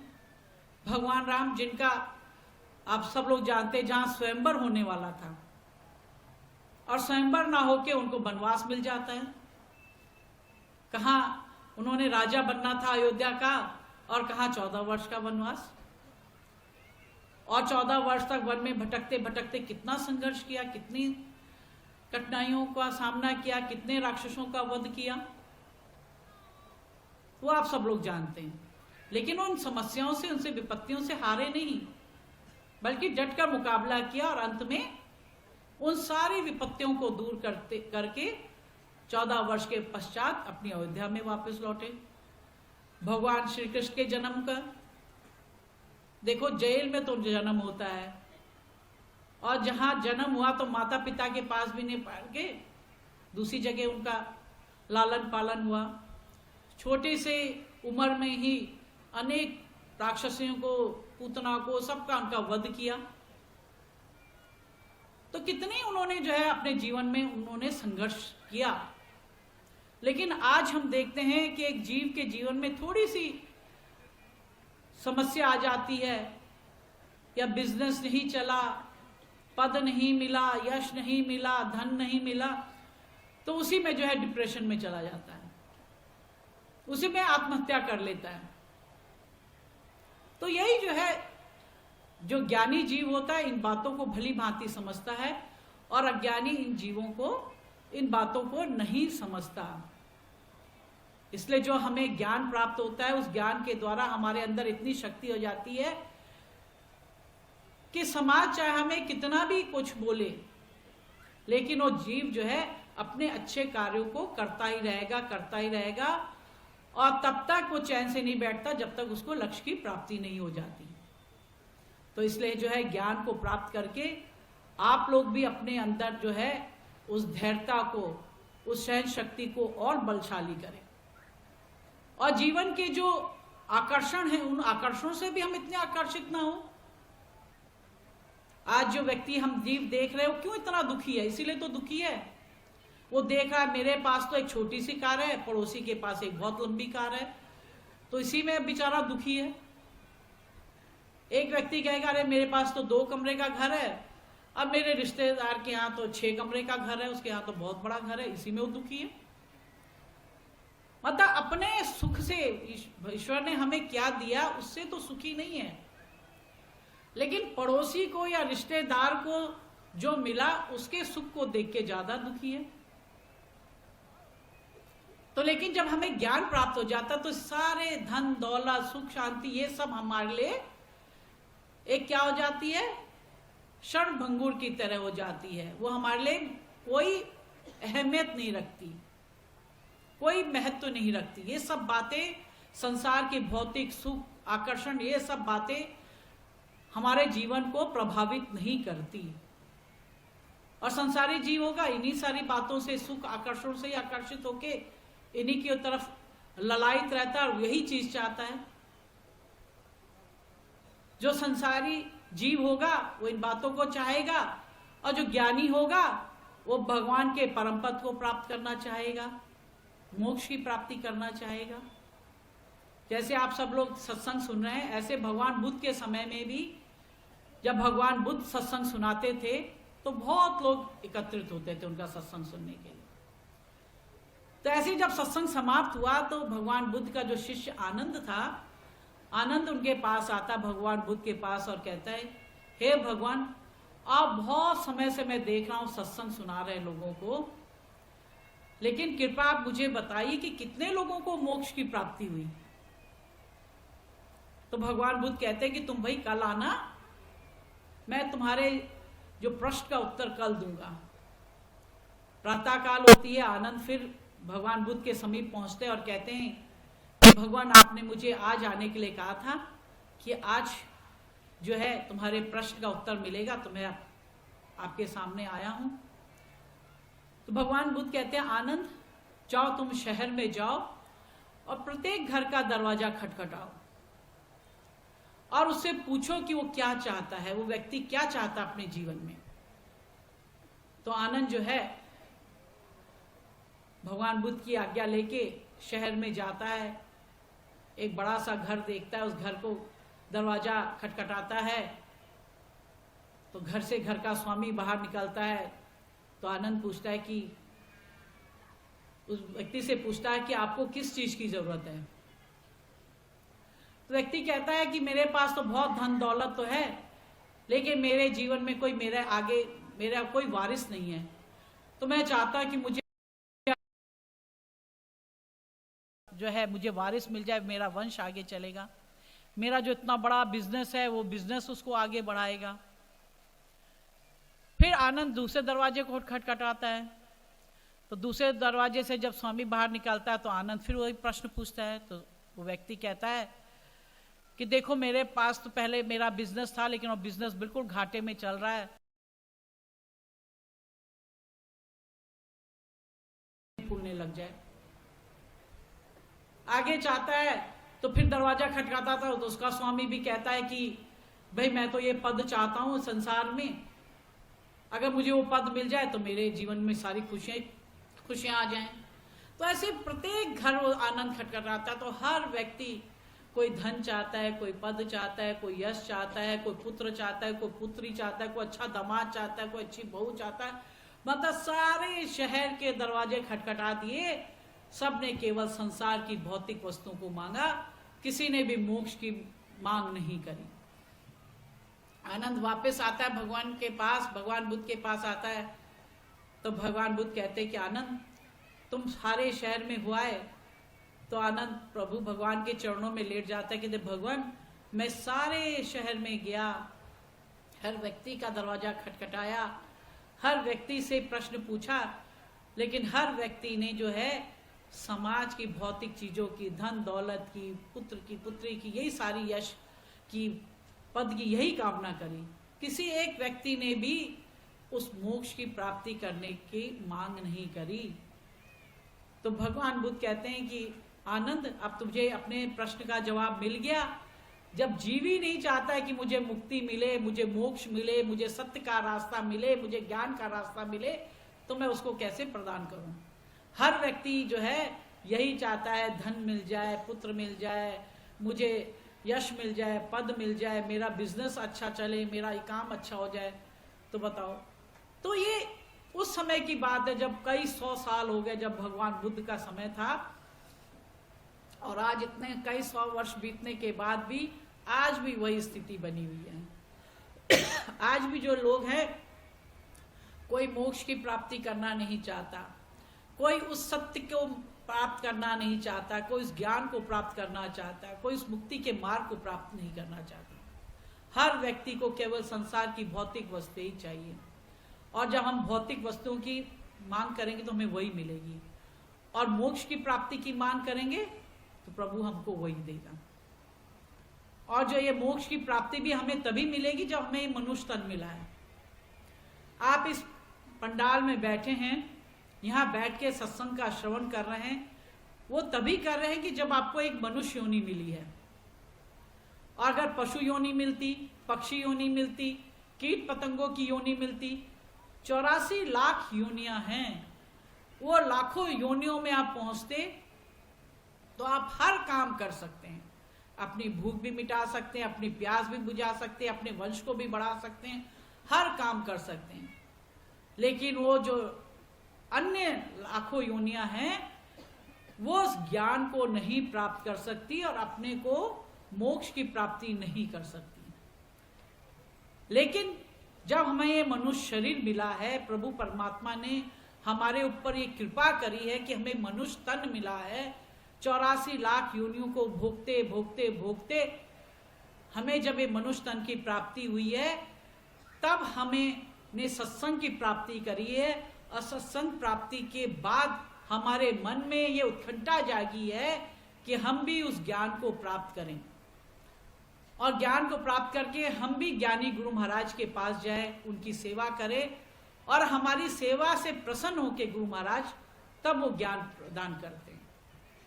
तो बताइए, पहली कृपा प्रभु ने करी, हमें मनुष्य शरीर दिया, और दूसरी कृपा फिर गुरु महाराज करते हैं जो हमें ज्ञान दे के हमें द्विज बना देते हैं।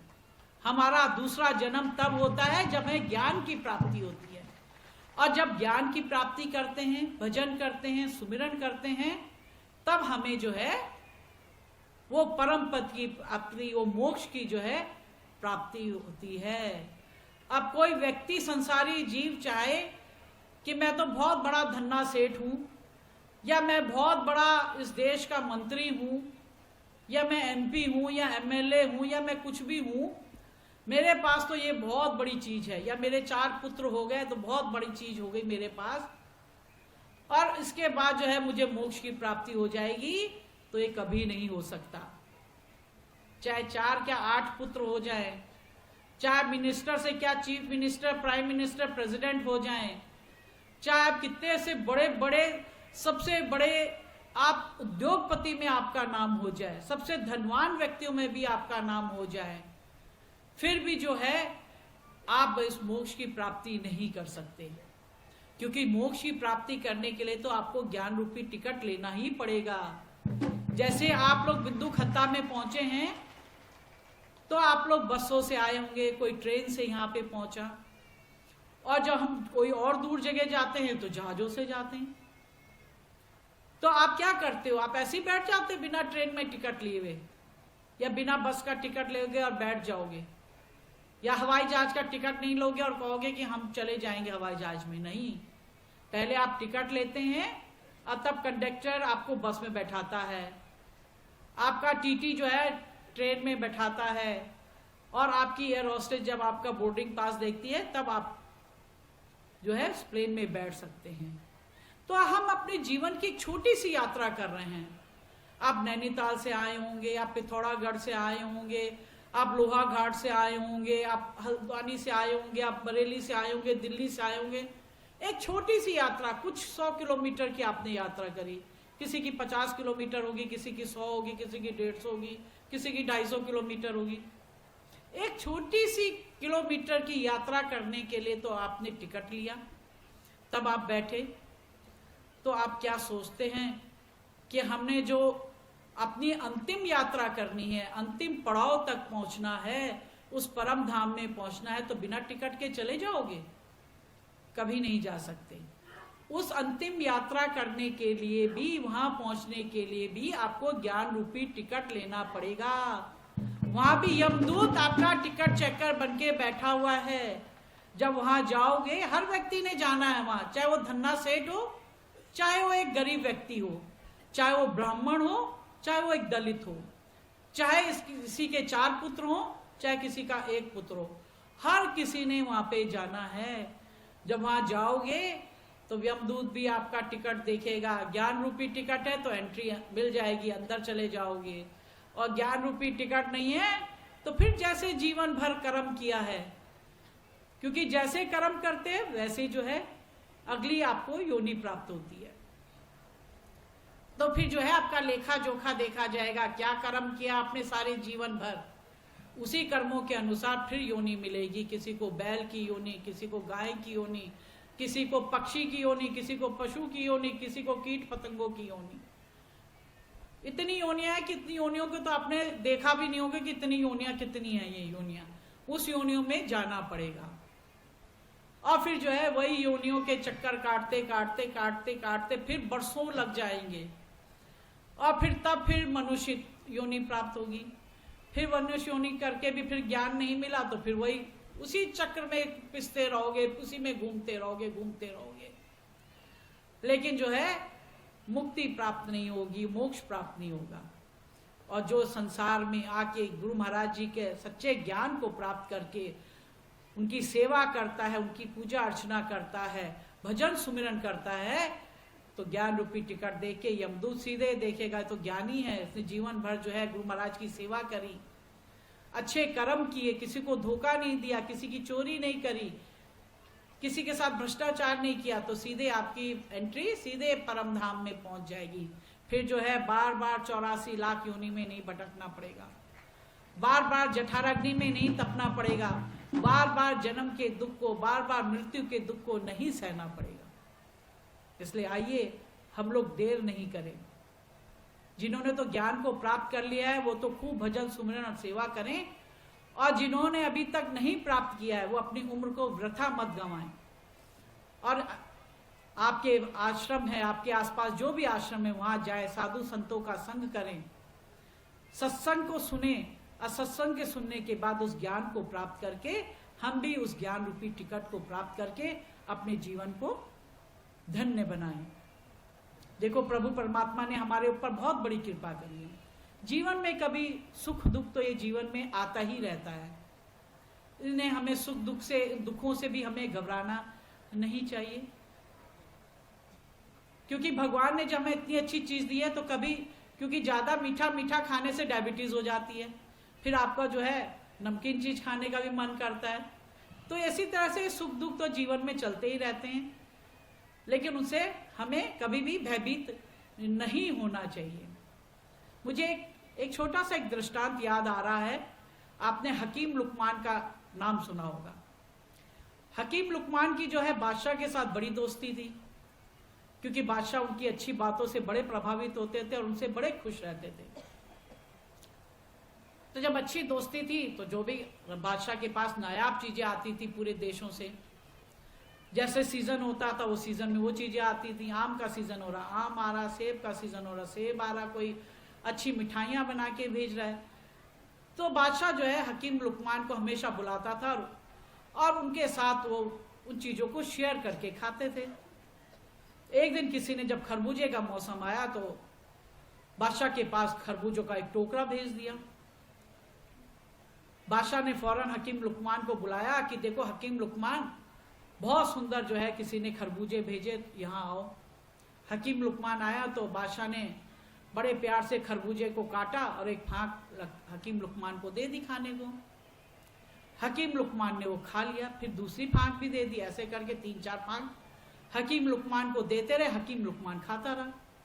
फिर बादशाह के मन में भी भाव उठा कि चलो मैं भी खरबूजे की एक फांक मैं भी खाता हूं। तो जैसे ही बादशाह ने खरबूजे की फांक को खाया तो जैसे ही खाया तो थू थू करके फेंक दिया, क्योंकि जो खरबूजा था नीम से भी ज्यादा कड़वा था।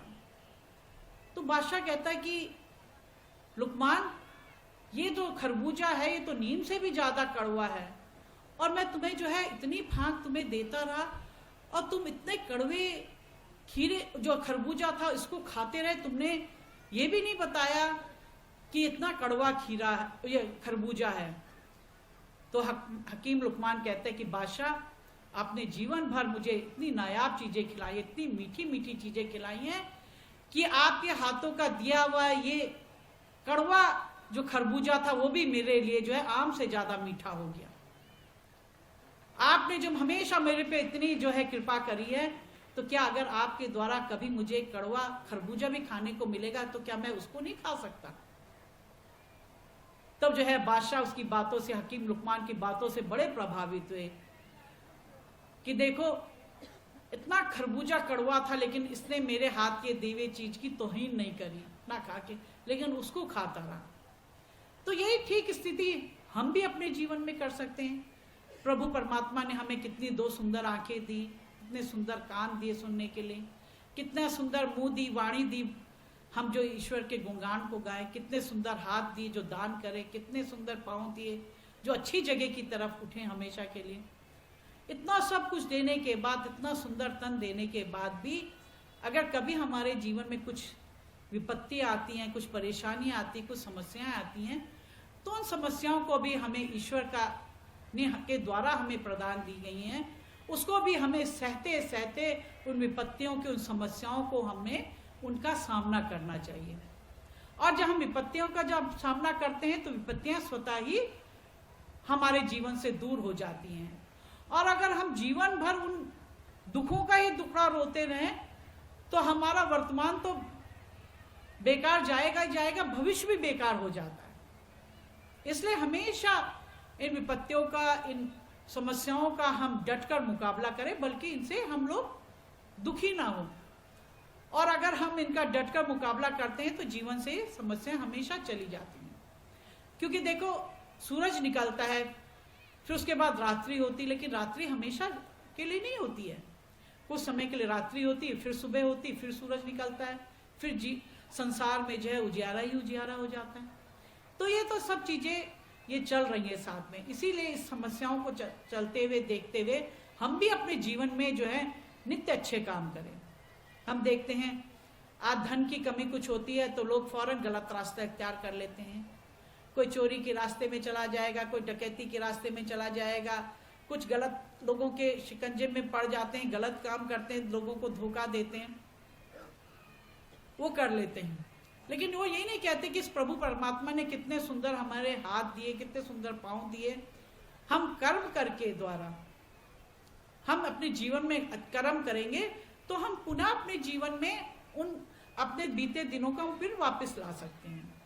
ऐसा नहीं है, जब इस संसार में आता है व्यक्ति, जब जन्म लेता है तो क्या कुछ लेके आता है? कुछ नहीं लेके आता है।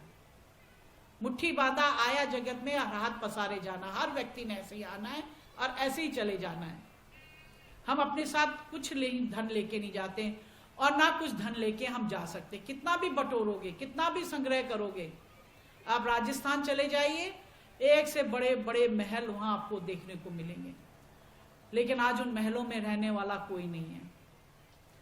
और जो चले गए वो उस महल को भी अपने साथ नहीं ले गए। कितनी धन दौलत थी, बताते हैं इतनी इनके पास धन दौलत थी, सबसे अमीर राजा थे, सबसे अमीर बादशाह थे। हैदराबाद के निजाम सबसे जो थे अमीर बादशाहों में उनका नाम आता था।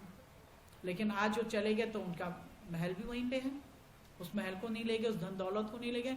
तो कोई नहीं, चाहे कितने बड़ा सा बड़ा अमीर आदमी भी होगा, चाहे उसकी कितनी बड़ी हवेली होगी, कितना बड़ा घर होगा, जब वो जाएगा तो ना वो घर ले जाएगा, ना वो धन ले जाएगा, ना वो परिवार को अपने साथ ले जाएगा।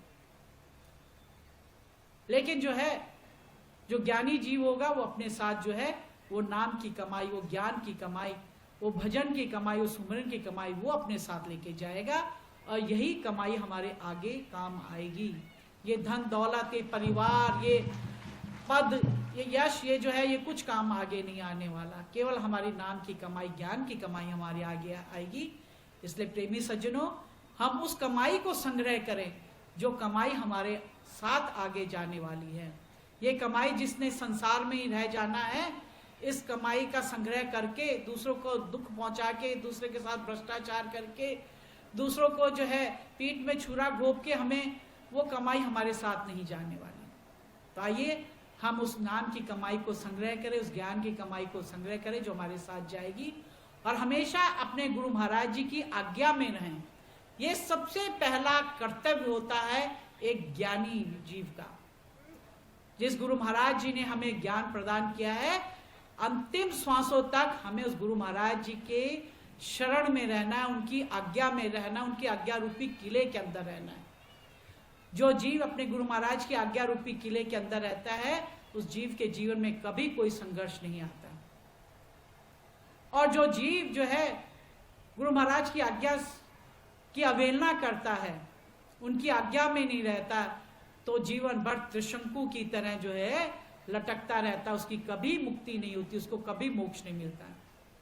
और 84 लाख योनि में पड़ोगे तो कुछ वर्षों तक, हो सकता 10 वर्ष के बाद, 50 वर्ष के बाद, 60 वर्ष के बाद, 100 वर्ष के बाद, 150 वर्षों के बाद फिर आपको मुक्ति मिल सकती है।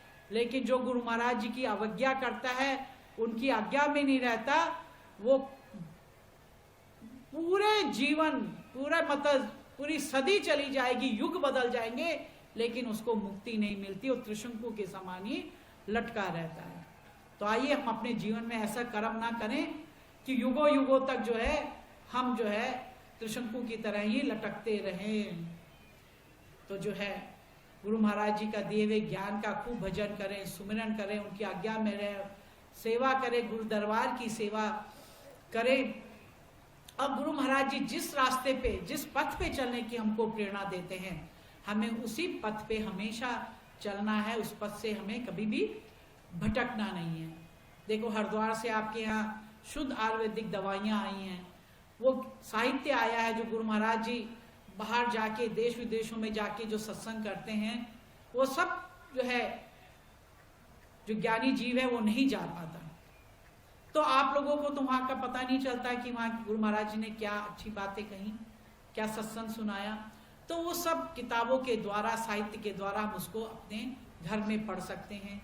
सीडी के द्वारा हम उसको वहाँ के जगह का, आप जहाँ सत्संग में नहीं गए, जिस प्रोग्राम में नहीं गए, उस प्रोग्राम के आनंद को आप उठा सकते हैं।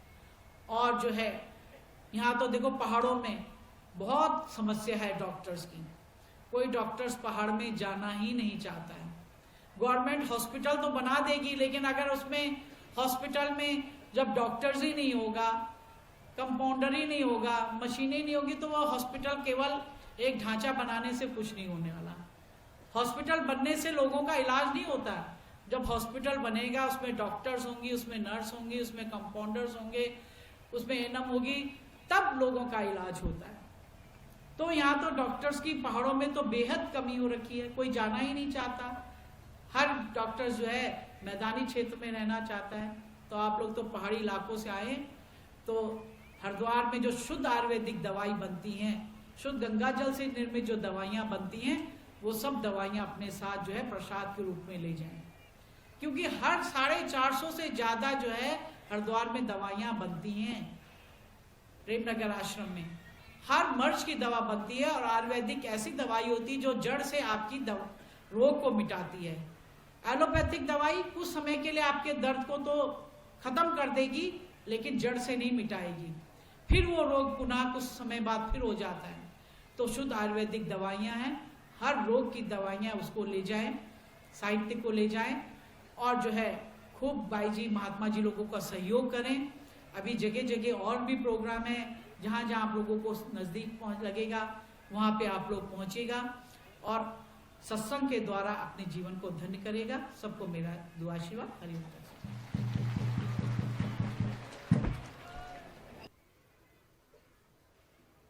अंतर्राष्ट्रीय योग दिवस 1 मार्च से लेकर 8 मार्च तक ऋषिकेश में मनाया जाएगा, और हम we are remembering Beatles after 50 years. 50 साल के बाद हम बीटल्स को याद कर रहे हैं।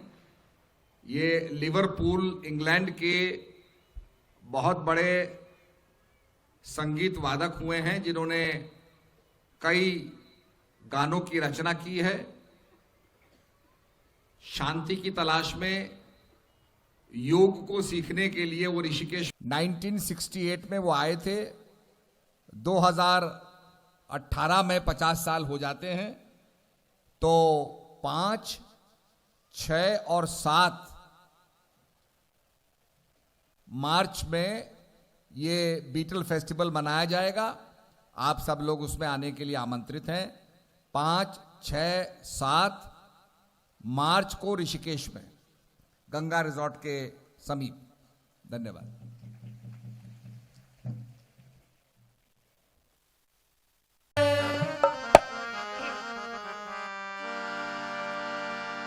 अरे कितना आनंद आ रहा है, कितना आनंद आ रहा है, कितना आनंद आ रहा है। आपके तरस कर रहे हैं, खुशियां मना रहे हैं।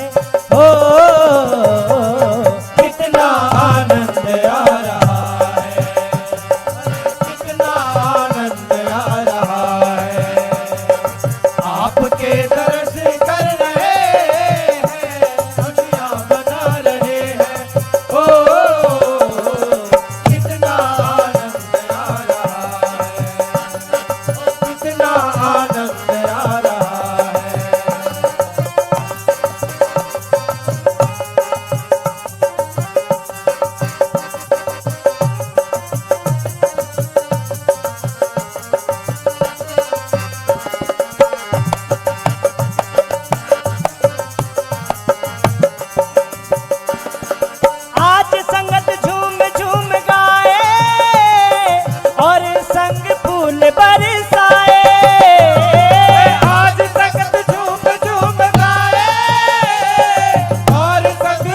फूल बरसाए, आज संगत झूम झूम गाए और संग फूल बरसाए।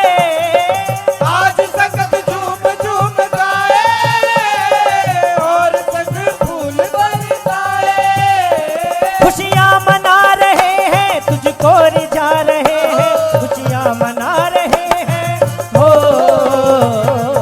कितना आनंद आ रहा है, अरे कितना आनंद आ रहा है, आपके दर्श कर रहे हैं, खुशियाँ मना रहे हैं।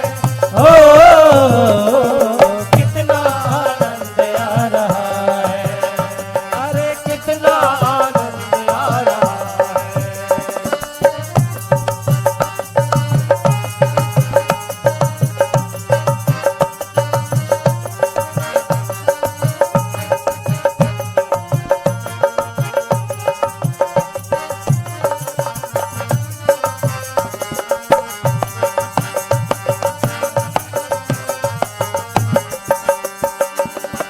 जो भी तरस तेरा पाए, सुध बुध वो बिसराए। जो भी तरस तेरा पाए, सुध बुध वो बिसराए। ना रना रना दरना दरना रना। जो भी तरस तेरा पाए, सुध बुध वो बिसराए। दीवाने हो गए हैं, मस्ताने हो गए हैं, दीवाने हो गए हैं। हो जय हो। अरे कितना आनंद आ रहा है, आपके दरस कर रहे हैं, खुशियाँ मना रहे हैं। हो कितना आनंद आ रहा है, कितना आनंद आ रहा है।